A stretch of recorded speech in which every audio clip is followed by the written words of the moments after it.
Go! ここはですね、私が絵を描く時のアトリエとして使っている部屋です。使い始めてもう10年ぐらいにはなるんですが、今は古民家再生の方がちょっと忙しくなってしまったので、あんまり絵は描いてないんですよね。それで今日は何をするかというとですね、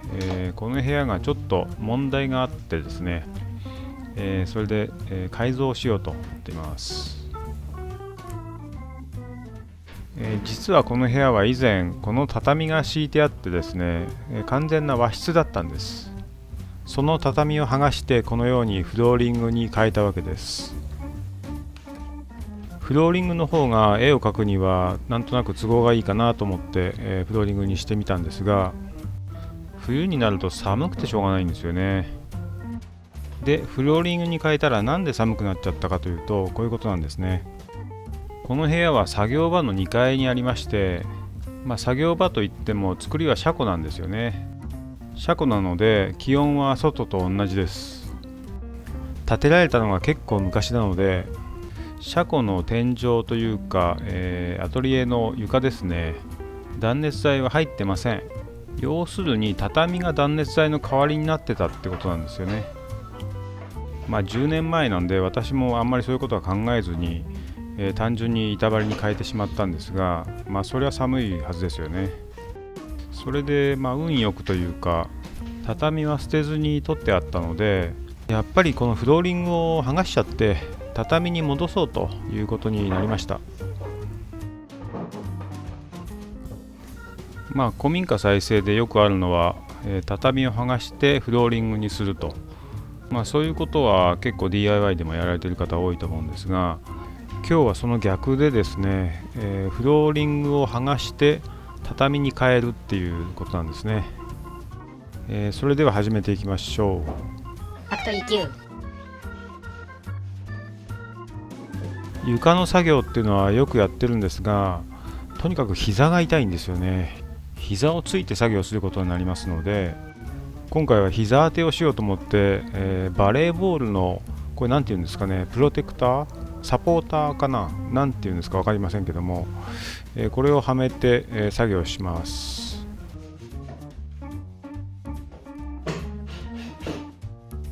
普通はフローリングって言ったら、接着剤を使ったりですね、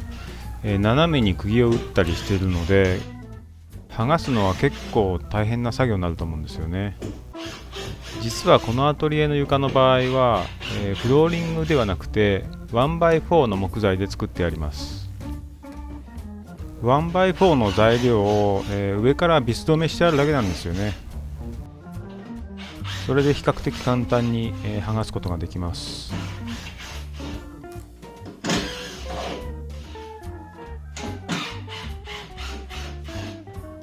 フローリングと畳の断熱性能なんですが、こういう数値があります。熱伝導率、畳は 0.07、 天然木材が 0.12 ということです。この数値をもとにですね、それぞれの厚みを考慮に入れた熱抵抗を計算してみました。はい、畳の熱抵抗が 0.86、 1x4 の熱抵抗は 0.16 です。すなわち畳の方が 1x4 よりも5倍の断熱性能があるということになるんですね。やっぱり畳に戻すのが正解だと思いますね。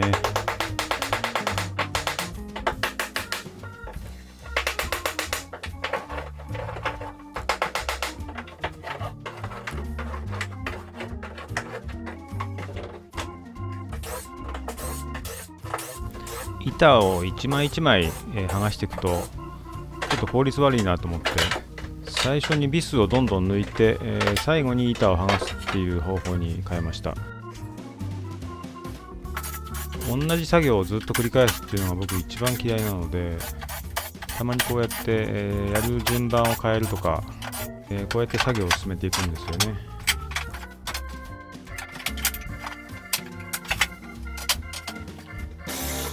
1x4 の床材の下地ですね、いわゆる根太にあたる部分ですが、今取り外してますけども、これは 2x4 で作ってあります。1x4 の厚みが 19mm、2x4 の厚みが 38mm なので、合計で 57mm になります。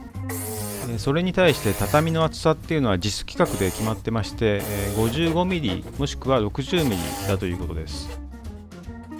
ということで 1x4 と 2x4 を使うとちょうど畳の厚さと同じぐらいになるということなんですね。1x4 とか 2x4 はだいたいどこのホームセンターでも売ってますのでね、畳を板に変えたいなって思っている方は、試してみてはどうでしょうか。これで半分剥がれましたので、もう半分剥がしていきたいと思います。後からこうやって10倍速とか、早回しで見ちゃうとなんかどんどん作業が進んでいって、簡単そうに見えますけども、実はこの作業ですね、床板を剥がし終えて畳を敷き終えるまで丸1日かかりました。もともと部屋にあった荷物を移動させたり、剥がした材料を階段を降りて下に運んだりですね、この大工仕事以外のことも結構たくさんあるんですよね。それからちなみにですが、後で計算してみたんですけども、抜いたビスは約900本でした。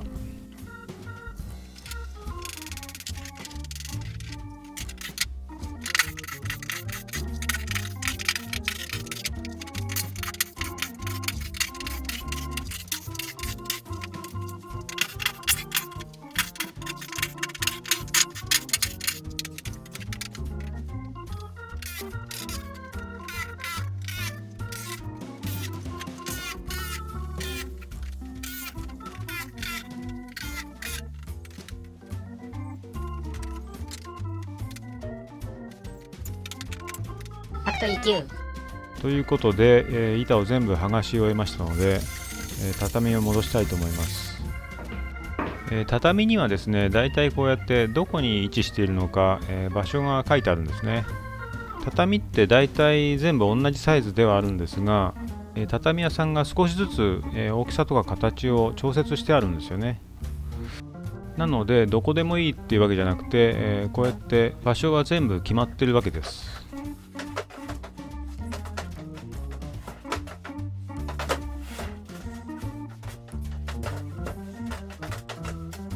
今北西の次に北東を、並べようと思ったら、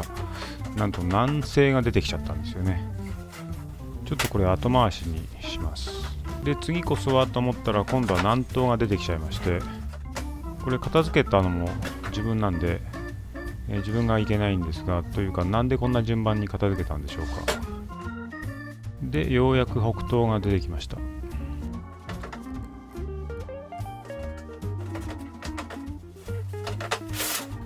それで次はと思って、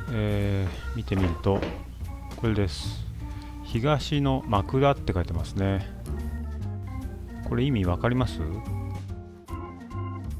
畳の位置は、このように、畳の裏に書いてありまして、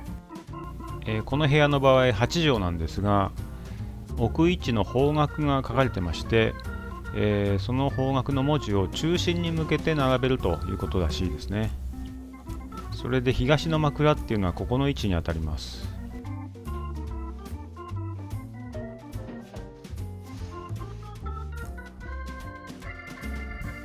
その他の畳も書いてある通りに並べていきます。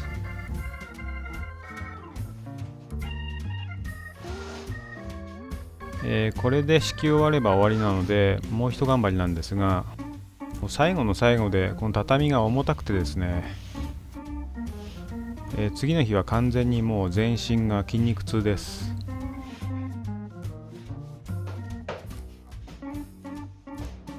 ということで、畳敷き終わりました。今回の動画いかがだったでしょうか。作業自体は、つまらない作業だったかもしれませんが、畳と木材の断熱性能の違いとかですね、多少、参考になることがあれば幸いです。これからも DIY の作業だけじゃなくてですね、いろいろな情報もプラスして、お伝えしていきたいと思います。よろしければチャンネル登録や高評価などお願いします。